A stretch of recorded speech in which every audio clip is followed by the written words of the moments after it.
Hey guys, welcome back to the garden.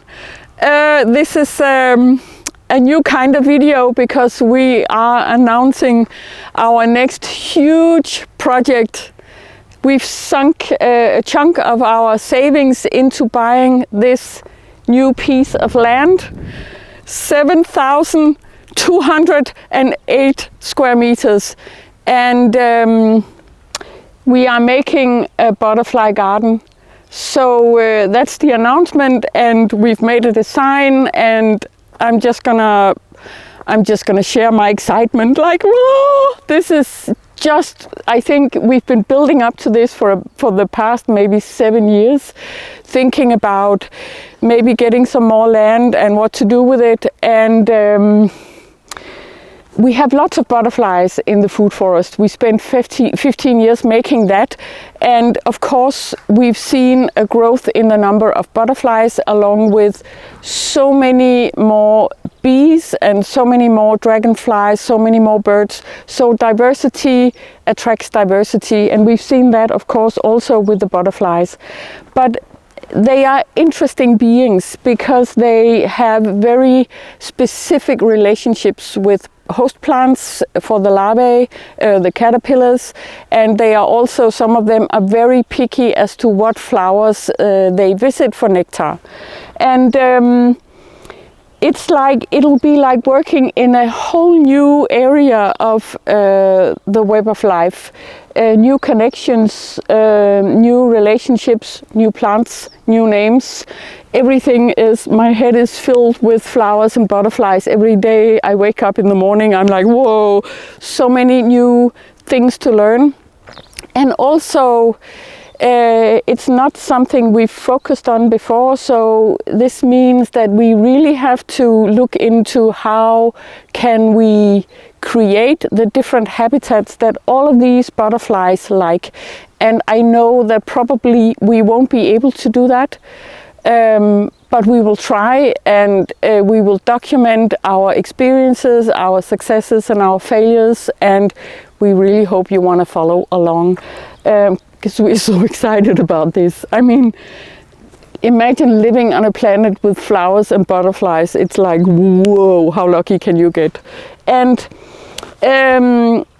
lots of these are already in the garden, but besides planting a lot of host plants, trees over here, lots of nectar plants, lots of wildflowers, different mixes of wildflowers, because we don't know what will thrive on our soil. It's heavy clay, so it's not the best starting point for this kind of work, but we will just experiment and see what happens. But I want to show you one specific butterfly, because this butterfly, this is the swallowtail. It's the old world swallowtail.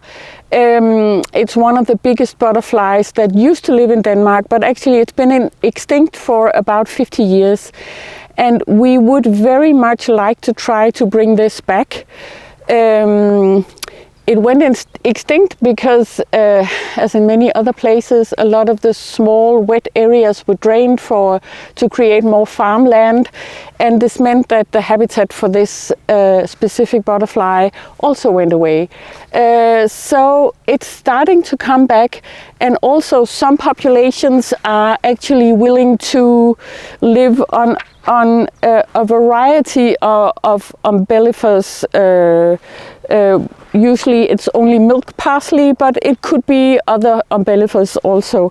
I won't go into details. I could go into details, but I'll stop myself. So once we start creating the habitat and it is thriving, we will try to bring in some of these swallowtail eggs or larvae and see if they will settle here. We hope so.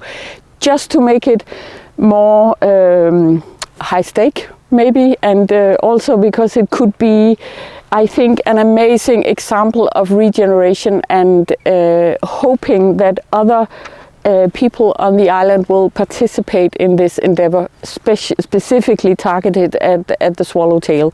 But I mean, guys, I want to show you, we made a plan And maybe that can give you an overview of what we are trying to do.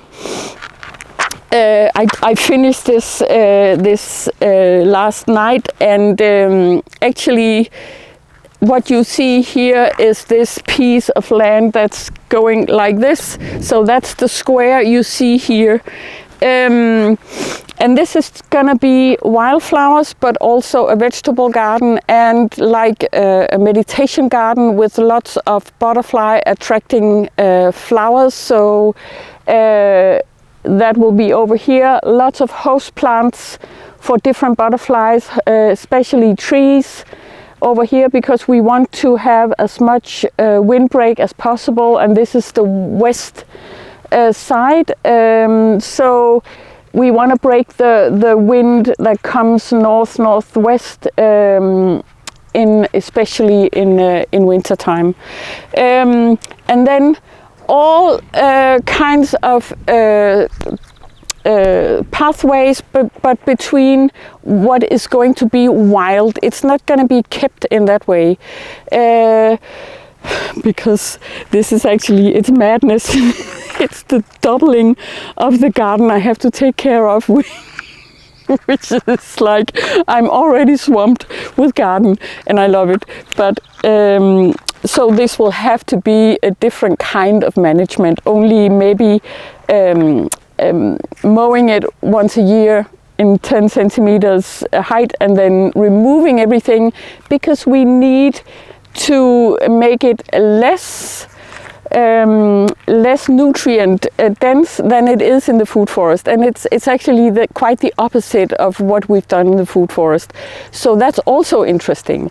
We love to experience new things, and actually, we asked the farmer that we bought this land from for this piece, and then he actually said he wanted a square.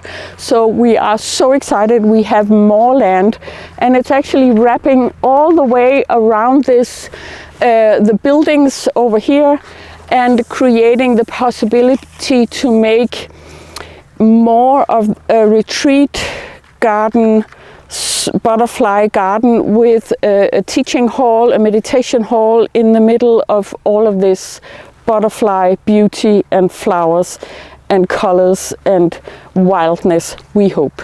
So as I'm talking, I think we should just walk over here and get a feel of how big the piece actually is. So I often go out here in the morning to get it. It's like starting a conversation, I think. And even if we've had this plan for a long time, it still takes. There's a dialogue going on with the land and with everything we want to plant. And so that's starting. I go out here in the morning, and I'm so happy, and I'm so grateful, and I'm so overwhelmed sometimes. So. It's like a lot, but a lot in a wonderful way. And I think even if we have so many butterflies already in the garden, and especially perhaps in the food forest, I don't think you can have enough. More is always better in this area. We will connect these two bits of land with pathways and meandering bits and bobs and some trees, but it's not like a continuation of the food forest. It's actually it's a project that wants to create something that's different, less nutrient dense, perhaps I think in most areas, but not all. So it's going to be a steep learning curve, but really exciting.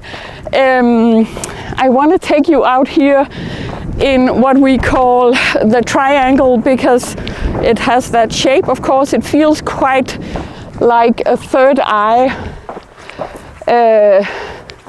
in relation to the retreat buildings. So this is really an extra plus in the we didn't think we could have more on this side. So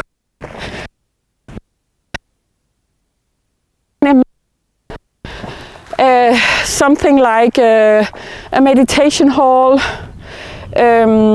My husband actually found an amazing tent that's kind of shaped like a mix of a caterpillar and a pupae, and I think that would be amazing to be in a sort of inside-outside space here among all the flowers and hopefully all the butterflies.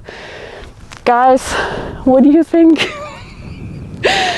I want to ask you one last thing.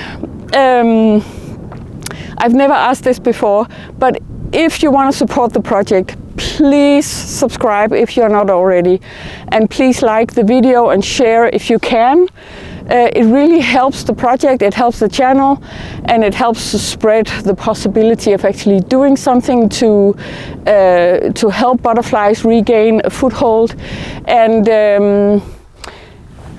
it costs you nothing, and it really helps. And we've also made a page, buy me a coffee page, if you want to support the project even more. Everything is appreciated. So yeah, I hope you want to follow along. It's exciting, and it's like laying the tracks as the train is steaming ahead. So right now it's everything on top of each other, so it's a bit mad.